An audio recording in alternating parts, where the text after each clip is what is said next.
Khamenei की अंतिम यात्रा में उमड़ा है जनसैलाब। भीषण गर्मी के बावजूद बड़ी संख्या में लोग जुट रहे हैं। गर्मी की वजह से हाल ही में की गई पानी की बौछार। तो आपको बता दें कि तेहरान में ही अगर हम बात करें तो यहां पर 2 से 3 दिन का जो अंतिम विदाई का कार्यक्रम है वो रखा गया है। और ये तस्वीरें आपके सामने लाखों नहीं बल्कि कहा जा रहा है कि इस अंतिम विदाई के कार्यक्रम के दौरान करोड़ों की संख्या में लोग जुटने वाले हैं। आखिरी बार उस जनाजे को देखने के लिए, आयतुल्लाह अली खामनेई के जनाजे को देखने के लिए, दीदार करने के लिए।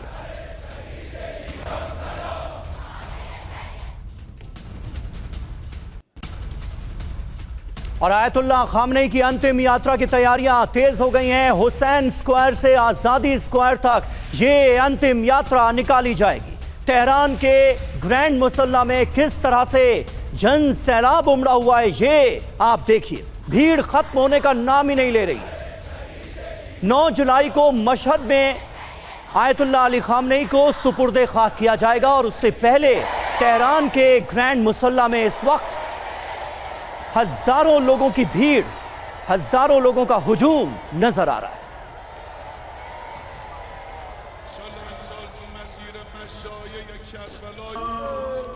सुपुर्दे खाक कार्यक्रम में बड़ी संख्या में लोग शामिल हो रहे हैं। ईरान ने इसे राष्ट्रीय एकता और समर्थन का प्रतीक बताया है। कार्यक्रम में अमेरिका इजराइल से बदला लेने की मांग लोग करते नजर आ रहे हैं। लोगों के दिलों में गुस्सा भरा है अमेरिका और इजराइल के लिए, जिनके हमले में आयतुल्लाह खामनेई और उनके परिवार के तमाम लोगों की जान गई। अमेरिका इजराइल के खिलाफ लोगों में जबरदस्त आक्रोश नजर आ रहा है। अब यूएस इजराइल को क्या संदेश दिया गया है आप देखिए। ईरान किसी के सामने झुकने वाला नहीं है। संप्रभुता पर कोई भी समझौता ईरान नहीं करेगा।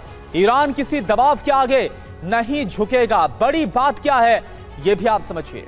खामनेई की शहादत अंत नहीं है बल्कि यह नए दौर की शुरुआत है। यानी कि जो दाव है वो उल्टा पड़ता हुआ नजर आ रहा है। डोनाल्ड ट्रंप और इजराइल ने जो सोचा था हो बिल्कुल इसके उल्टा रहा है। ब्रिगेडियर शरदेंदु सर, एक बात बताइए कि हमने देखा, कल हम तस्वीरें भी दिखाई है, सऊदी अरब का भी जो डेलीगेशन है वो अंतिम विदाई के दौरान वहां पर पहुंचा हुआ है। जो कार्यक्रम रखा गया है तेहरान के अंदर, न्योता नहीं दिया गया था लेकिन इसके बावजूद वो पहुंचे। कई और देशों के प्रतिनिधिमंडल लगातार वहां पर पहुंच रहे हैं। कूटनीतिक तौर पर भी ये कितना बड़ा संदेश और जो तस्वीरें एकता की, एकजुटता की और आक्रोश के बदले की नजर आ रही हैं, उसे आप कैसे देखते हैं?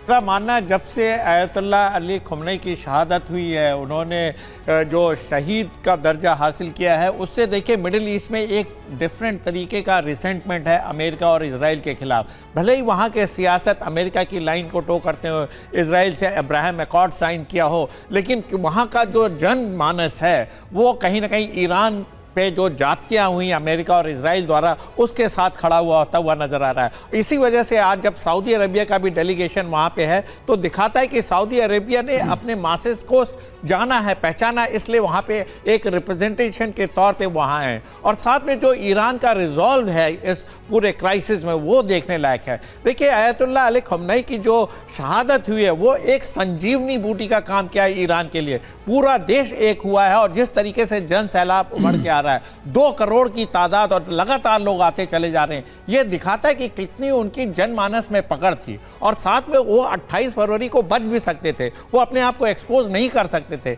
लेकिन उन्होंने अपनी जनता के साथ खड़ा होना प्रेफर किया और बोला कि अगर मेरी शहादत हो भी जाती है तो वो ईरान को एक नई दिशा में एकजुटता के लिए प्रेरित करेगा। तो एक बहुत बड़ा बलिदान उन्होंने दिया है देश के लिए। और जिस तरीके से उन्होंने पूरे ईरान को मिडिल ईस्ट में उनका वर्चस्व स्थापित करने के लिए बहुत प्रयत्न किए, तमाम प्रॉक्सीज को, चाहे वो लेबनान में ऑपरेट कर रहे हो, सीरिया में ऑपरेट कर रहे हो, इराक में कर रहे हो, यमन में कर रहे हो, एक बहुत ही वृहद तरीके से सोच थी। और साथ में स्पिरिचुअल लीडरशिप के साथ साथ उन्होंने अपने टेक्नोलॉजी, एजुकेशन, न्यूक्लियर, तमाम चीज़ों के फील्ड में काम किया। इससे उनकी पहुंच थी और वो कभी डरे नहीं। जब भी उन्होंने देखिए अपने जनमानस को एड्रेस किया, कितना बड़ा हुजूम इकट्ठा होता था, कितने प्रोटेस्ट हुए। हर तीसरे महीने ईरान में प्रोटेस्ट होते थे, लेकिन जब वो पब्लिक के बीच में आते थे कितना बड़ा हुजूम आता था। और उनकी पॉपुलैरिटी को देखते हुए देखिए 100 से ज़्यादा देशों के प्रतिनिधि वहाँ पे तेहरान में आए हुए हैं। तो ये दिखाता है कहीं ना कहीं पूरा वर्ल्ड एग्रीव था। और जो ईरान के साथ लगातार अमेरिका की स्ट्राइक और इजराइल की स्ट्राइक हो रही थी,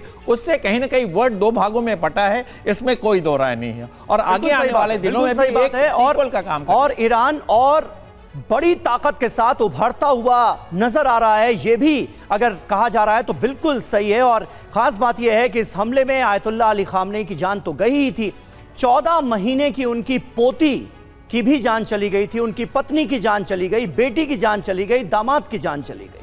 आज उन सबको भी श्रद्धांजलि देते हुए लोग नजर आ रहे हैं, क्योंकि उनके ताबूत भी वहां पर रखे गए हैं।